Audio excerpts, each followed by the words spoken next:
ఓం గం గణాధిపతయే నమః. హాయ్ అండి, అందరికీ నమస్కారము. మీరు ఆర్థిక సమస్యలతో సతమతమవుతున్నారా? ఏ పని తలపెట్టినా అది పూర్తి కావటం లేదా? దీనికి కారణము మీకు పితృదోషాలు ఉన్నాయేమో ఒకసారి చూసుకోండి. ఈ దోషాలు ఉంటే రేపే మౌని అమావాస్య. ఈరోజు ఈ పరిహారాలు పాటిస్తే మీకున్న ఆ పితృదోషాల నుంచి విముక్తి పొందవచ్చును. అన్ని పనుల్లోనూ విజయం సాధించవచ్చును. శ్రీ సంపదలు అష్టైశ్వర్యాలతోనూ తోడవచ్చును. ఈ వీడియో కనుక మీకు నచ్చినట్లయితే లైక్ చేయండి, షేర్ చేయండి, సబ్స్క్రైబ్ చేసుకోండి. ఈ వీడియో లాస్ట్ వరకు స్కిప్ చేయకుండా చూడండి. ఇలా చేయడం వల్ల ఈ యొక్క వీడియో ఇంకొంతమందికి రీచ్ అవుతుంది. జీవితం అంతా సవాళ్ళు, అడ్డంకులు. ఈ సవాళ్ళు మన ఉనికి యొక్క సారాన్ని నిర్వచిస్తాయి. కష్టాలను అధిగమించడం ద్వారా మనం పొందే ఆనందం ఎనలేనిది. ఒక వ్యక్తి అన్ని వేళ కష్టాలను ఎదుర్కోవాల్సి వస్తుందని స్పష్టంగా కనిపిస్తున్నప్పటికీ జీవితము ఎడతెగలేని సమస్య ప్రవాహంలా కనిపిస్తున్నప్పుడు పరిస్థితి భయంకరంగా మారుతుంది. అలాంటప్పుడు వ్యాపారము మరియు వృత్తి నుండి సంబంధాలు మరియు జీవితంలోని దాదాపు ప్రతి అంశము మనకు నెగిటివ్గా కనిపిస్తుంది. వేద జ్యోతిష్య శాస్త్రంలో తరచుగా మాట్లాడే అంశాల్లో పితృదోషం ఒకటి. ప్రజలు ఈ అంశం గురించి ఎందుకు అంత అశ్రద్ధ వహిస్తారని ఆశ్చర్యపోతున్నారా? ఈ రోజుల్లో చాలామంది వ్యక్తులు కాలసర్ప దోషము లేక పితృదోషాల ఉనికిని ఏదైనా దురదృష్టము లేక ప్రతికూలతలను ఆపాదిస్తున్నారు. ఎందుకంటే రెండు బాధలు, రాహు ఒక ఉగ్రాత్మ గ్రహం యొక్క తప్పు స్థానం నుండి ఉత్పన్నమవుతున్నాయి. చాలామంది వ్యక్తులు ఈ విషయంలో నిజం కాకపోవచ్చు, కానీ ఎల్లప్పుడూ కాదు. అది ఆ జన్మరాశి దోషం ఉందో తెలుసుకోవాలంటే జ్యోతిష్యుడిని సంప్రదించాలి. పితృదోషం అంటే ఏమిటి, దాని ప్రభావం మరియు సాధ్యమైన నివారణల గురించి మనం ఇప్పుడు తెలుసుకుందాము. పిత్ర అనే పదము పూర్వ పితరులను సూచిస్తుంది మరియు దోషము ప్రతికూల కర్మతో ముడిపడి ఉంటుంది. పితృదోషం అనే పదము పూర్వీకుల ప్రతికూల కర్మ రుణాలను సూచిస్తుంది లేదా ఒక వ్యక్తి వారి తల్లిదండ్రులకు వ్యతిరేకంగా చేసిన ఏదైనా తప్పులను సూచిస్తుంది. ఇది వారి వారసుల జీవితాల్లో అడ్డంకులు మరియు ఇబ్బందులను తెచ్చిపెడుతుంది. సరిపోని ఆచారాలు, అగౌరవము లేదా నెరవేరని కోరికలు వంటి కొన్ని కారణాల వల్ల మన పూర్వీకులు సంతోషంగా లేనప్పుడు మనకు పితృదోషం అనేది సంక్రమిస్తుంది. ఈ పితృదోషాన్ని మనం ఎలా గుర్తించవచ్చు? పూర్వీకులు మరియు అదృష్టవంతులు ఇల్లుగా పిలువబడే 9వ ఇంట్లో సూర్యుడు, చంద్రుడు లేదా రాహువు ఉంటే, కేతువు జాతకంలో 4వ ఇంట్లో ఉంటే, చంద్రుడు, సూర్యుడు, రాహువు లేదా కేతువు అంగారకుడు లేదా శని వంటి దుష్ట గ్రహాలచే ప్రభావితమైతే, శుక్రుడు, బుధుడు, రాహువు లేదా వీటిలో ఏదైనా రెండు జాతకంలో 2వ, 5వ, 9వ లేక 12వ ఇంట్లో ఉంటే పితృదోషాలు ఏర్పడతాయి. పితృదోషం ఒక వ్యక్తిపై అనేక హానికరమైన ప్రభావాలను కలిగిస్తుంది. ఇది కుటుంబాల్లో అపార్థాలను మరియు విభేదాలకు దారితీస్తుంది. ఆర్థిక పరిస్థితులు ఆందోళనకరంగా మారవచ్చును. వ్యక్తులు దీర్ఘకాలిక వ్యాధులు మరియు అనారోగ్య సమస్యలతో బాధపడవచ్చును. కెరియర్ పురోగతికి ఆటంకం ఏర్పడవచ్చును. వృత్తి జీవితంలో అస్థిరత్వము ఏర్పడవచ్చును. చివరికి ఈ పితృదోషం అనేది మన మానసిక ఆరోగ్యాన్ని కూడా ప్రభావితం చేస్తుంది. చివరికి మొత్తం శ్రేయస్సును ప్రభావితం చేస్తుంది. పితృదేవతలను శాంతింప చేయడం ద్వారా మనం ఈ పై సమస్యలన్నిటినీ అధిగమించవచ్చును.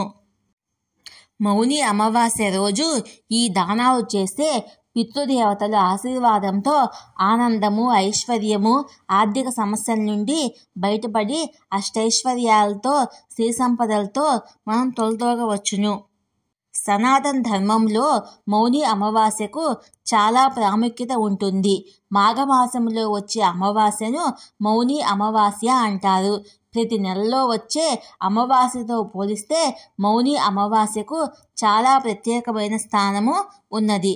మౌని అమావాస్య రోజున నదీ స్నానం చేసి దానాలు చేయడము విశేషమైన ఫలితాలను ఇస్తుందని పండితులు చెప్తున్నారు. అసలు మౌని అమావాస్య రోజు ఎటువంటి దాన ధర్మాలు చేయాలి, దానివల్ల ఎలాంటి ఫలితం ఉంటుందో మనం ఇప్పుడు తెలుసుకుందాము. 2024 సంవత్సరంలో ఫిబ్రవరి 9వ తేదీన మౌని అమావాస్య వస్తుంది. మాఘమాసములోని మౌని అమావాస్య తిథి ఫిబ్రవరి 9వ తేదీన ఉదయము 8:02 ప్రారంభమై మరుసటి రోజు ఫిబ్రవరి 10వ తేదీన ఉదయం 4:20 ముగుస్తుంది. సనాతన ధర్మం ప్రకారము అమావాస్య రోజున ఉపవాసం చేయడం ద్వారా పూర్వీకులు మోక్షాన్ని పొందుతారు. ఎవరైతే అమావాస్య రోజున పాటించాల్సిన నియమాలను పాటిస్తారో వారి జీవితంలో శుభ ఫలితాలు వస్తాయి. అమావాస్య పూజ చేయటము శుభ ఫలితాలను ఇస్తుంది. ఇంకా జీవితంలో సుఖ సంతోషాలను ప్రసాదిస్తుంది. పితృదేవతలు మన శ్రేయస్సును కోరుకుంటారు కాబట్టి ఈ అమావాస్య రోజున వారికి పిండ ప్రదానము తప్పకుండా చేయాలి. అమావాస్య రోజున పితృదేవతలకు పిండ ప్రదానం చేయాలి. లేదంటే కనీసము నీళ్ళైనా వదలాలి. ఇంట్లో పూజ గదిని శుభ్రం చేసుకొని పితృదేవతలకు భోజనాన్ని నైవేద్యంగా సమర్పించాలి. ఈ అన్నంలో కాస్త కాకులకు ఉంచాలి. ఇలా ఉంచడం ద్వారా అమావాస్య రోజున కాకుల రూపంలో పితృదేవతలు మన ఇంటికి వచ్చి ఈ ఆహారాన్ని సేవిస్తారని మన నమ్మకము. ఇలా ప్రతి అమావాస్యకు పితృదేవతలకు పిండాలు పెడితే వారు సంతోషిస్తారు. సాధారణంగా పితృదేవతలు 7 గణాలుగా ఉంటారు. తొలి 3 గణాలు దేవతలు అమూర్తులుగా అంటే ఆకారం లేనివారుగా ఉంటారని శాస్త్రాలు చెప్తున్నాయి. మిగిలిన 4 గణాలైన వారికి మాత్రం ఆకారాలు ఉంటాయి. పితృగణాలు దేవుళ్లతో కలిసి శ్రాద్ధాన్ని భుజిస్తారని చెప్తారు. భోజనంతో తృప్తి చెందిన మన పితృదేవతలు సంతోషించి మనకు సుఖశాంతులను, ఆర్థిక సమస్యలు లేకుండా చేస్తారు. ఐశ్వర్యం వృద్ధి చెందడంలో మనల్ని ఆశీర్వదిస్తారు. మనం ఏ పని చేసినా ఆ పనిలో ఆటంకాలు ఏర్పడకుండా వాటిని తొలగిస్తారు. కాబట్టి పితృదేవతలను మౌని అమావాస్య రోజు తప్పకుండా పూజించండి. పితృదేవతలు దేవతాగణాలతో 7 విభాగాలుగా ఉంటారు. పితృదేవతలను మనం సుఖంగా ఉంచితే తప్పకుండా వాళ్ళు మనకు ఐశ్వర్యాన్ని ప్రసాదిస్తారు. ఈతి బాధలు ఉండవని శాస్త్రాలు చెప్తున్నాయి. అందుకే అమావాస్య రోజున మధ్యాహ్నం 12 గంటలలోపు పితృదేవతలను పూజించి వారికి శ్రాద్ధం ఇవ్వాలని మన పండితులు చెప్తున్నారు. ఈ విధంగా పితృదేవతలను పూజించిన తర్వాత మౌని అమావాస్య రోజు ఈ విధంగా దాన ధర్మాలు చేస్తే పితరులు సంతోషించి మనకు అష్టైశ్వర్యాలను ప్రసాదిస్తారు.